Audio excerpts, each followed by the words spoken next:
Salut!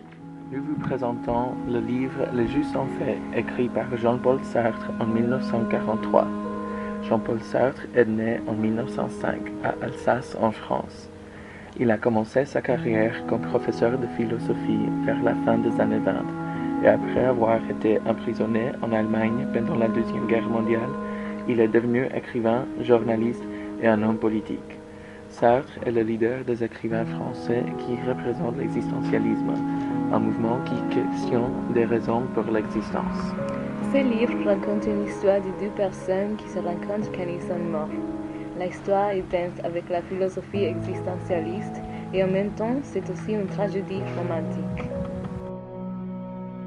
L'histoire commence dans la chambre d'Ève, une femme riche qui est en mauvaise condition de santé. Elle pensait qu'elle était malade, sauf qu'elle ne savait pas que son mari l'a empoisonnée. En même temps, il y a un autre personnage dans l'histoire qui s'appelle Pierre.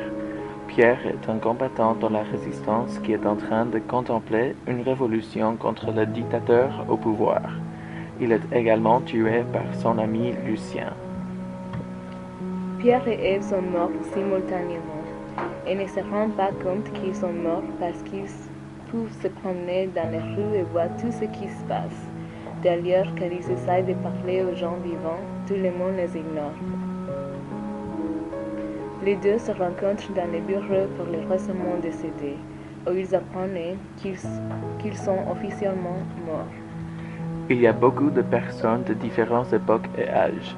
Les morts sont vêtus de costumes toutes des époques, un peu usés, un peu délavés. Page 29.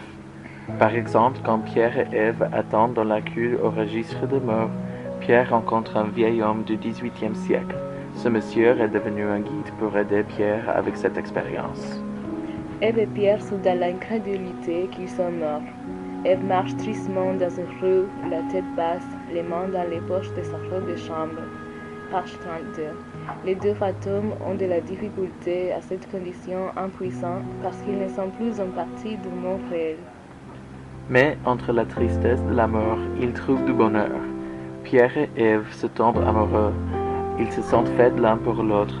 Les deux se retournent au registre des décédés et ils ont donné l'opportunité à vivre une deuxième fois. Sauf qu'il y a une règle. Il faut encore s'aimer après 24 heures d'être retourné à la vie. Est-ce qu'on peut changer le destin?